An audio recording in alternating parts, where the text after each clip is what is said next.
et qu'on peut citer aussi, qui est quelqu'un qui vit de sa peinture, je pense, depuis très longtemps. Alors vous dire moi personnellement depuis quand, je ne sais pas, parce que je l'ai rencontré, ça doit faire à peu près une quinzaine d'années. C'est Deso. Et qu'est-ce qu'il nous fait? Alors, Deso, c'est puisqu'en fait, le concept, je sais pas, vous n'avez peut-être pas regardé bien le flyer, mais en fait, il y a un certain nombre de noms inscrits, puis on a mis invité surprise. Voilà, alors Deso fait partie des surprises. Voilà, donc on avait envie de créer un peu l'événement, donc Deso fait partie des invités surprises. Donc Deso est d'origine asiatique, hein. Apparemment, je le connais très peu, mais j'ai la sensation qu'il a pas mal bougé, voyagé dans sa vie. Il est très humble. Quand il s'agit de parler de lui, il veut jamais rien dire, donc ça peut être compliqué. Mauvais client pour la radio. Ah oui, très mauvais client pour la radio. Si, il va vous parler de poésie. C'est un poète. Voilà, c'est un poète aussi. Oui. Et là, ce qu'il nous présente sur l'exposition, de ce que j'ai pu apercevoir, ce sont des œuvres. Voilà, enfin, il travaille beaucoup la matière, donc plutôt la peinture à l'huile ou l'acrylique, sur des petits. Alors là, c'est toute une série de petits carrés. C'est abstrait, plutôt minimaliste. En tout cas, actuellement, il fait des choses assez minimalistes, assez abstraites.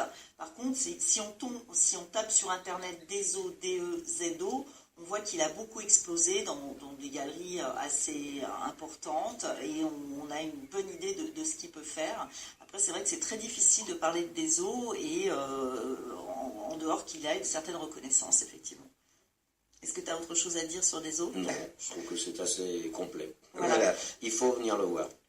Eh bien, comme tous les autres. Voilà. Et alors, il y a des dessinateurs aussi, donc peintres, dessinateurs.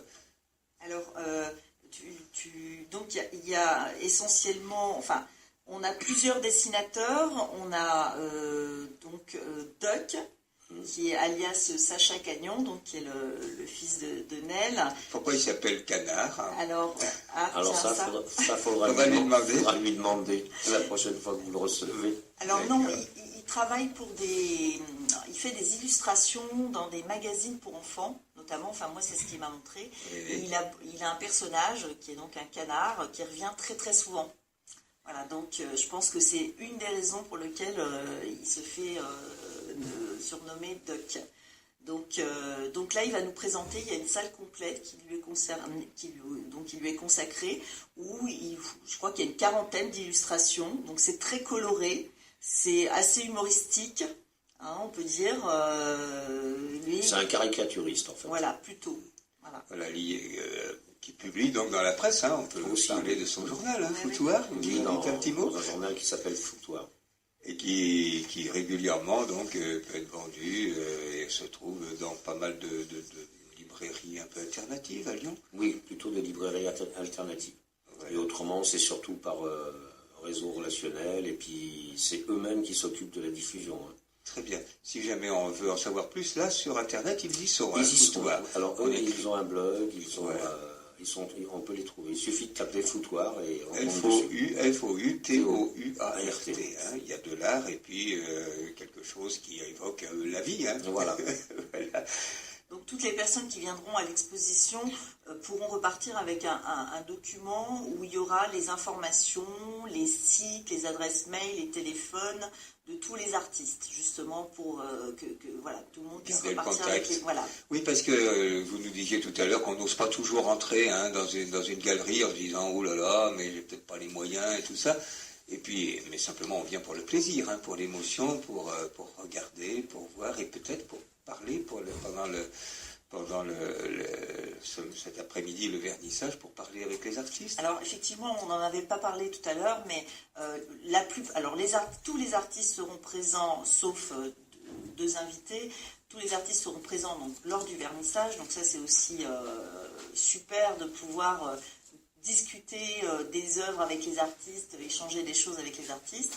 Et la plupart vont, solidarité oblige, tenir des permanences et être présents toute la semaine, pas tous, hein, mais les uns après les autres, ou certains plus que d'autres, vont être là pour pouvoir parler de leurs œuvres avec le public et des œuvres des autres aussi également. Très très bien. Alors on va pouvoir... on n'a pas parlé des photographes. Oui, alors, donc nous avons en photographe, nous avons plutôt trois photographes, oui, trois photographes. Donc là, certains n'ont jamais, enfin, un n'a jamais exposé, c'est la première exposition, il s'appelle François Grand. Lui, il fait de la macro-photo, donc il s'intéresse à l'infiniment petit, donc il a un très très beau matériel. François Grand s'intéresse aux petits. À l'infiniment petit, et là il nous présente des photos dont certaines on se dit c'est magnifique, qu'est-ce que c'est, etc. Et il va nous expliquer qu'on le voit tous les jours, on le manie tous les jours et on ne le voit pas. Il s'intéresse beaucoup quand même à la nature aussi, et puis il a toute une thématique sur l'eau, tous les états de l'eau. Mais avec les reflets qu'on peut trouver dans l'eau, etc. Donc François Grand, par exemple, n'avait encore jamais exposé et il était très très peu. Il a failli ne pas venir exposer parce qu'il a eu aussi très peur. Et les artistes passent voir ce qu'il fait et on lui dit que c'est bien. Et je crois qu'il a vraiment besoin, voilà, il a vraiment besoin d'entendre que ce qu'il fait c'est bien parce qu'il n'y croyait pas. Autrement, on a deux photographes qui sont plutôt sur la photo-reportage, qui est Romain Carmona et Denis Caille, qui donc ont chacun un espace et qui, eux, par contre, ont déjà exposé à plusieurs reprises, ne sont pas spécialement très connus, ne vivent pas de leurs photos, et sont sur, je dirais que Romain Carmona s'intéresse beaucoup à ce qui se passe dans la rue. Donc il y a toute une thématique sur la rue, et Denis Caille, en tout cas là, nous présente beaucoup de photos sur les manifestations. Voilà, donc il a fait beaucoup de photos sur les manifestations. Très bien. Complément, Néel? Oui, je tiens quand même à préciser, Philippe Génie est aussi photographe. C'est vrai qu'on l'a pu citer comme peintre, il a beaucoup de cordes à son arc, mais lui aussi est photographe. Alors, je ne peux pas tellement parler de ce qu'il fait en photo, parce que c'est la première fois que j'en vois. Je ne connaissais pas son travail. C'est quelqu'un que je connais depuis quelques temps, enfin, un peu moins longtemps que certains, et je ne connaissais pas son travail photographique. Oui, effectivement, on n'a pas encore parlé de Philippe Génie, parce que sur cette expo, il ne présente pas de photos, il se décrit comme artiste peintre, plasticien. Là, sur l'expo, il nous présente, je crois, peut-être 30 œuvres, oui, à peu près. Il faut rappeler que c'est grand. Hein. Voilà, oui. Il y a de quoi, carrés, vous allez voir beaucoup de choses si vous venez avec nous. Donc, Philippe Génie, donc,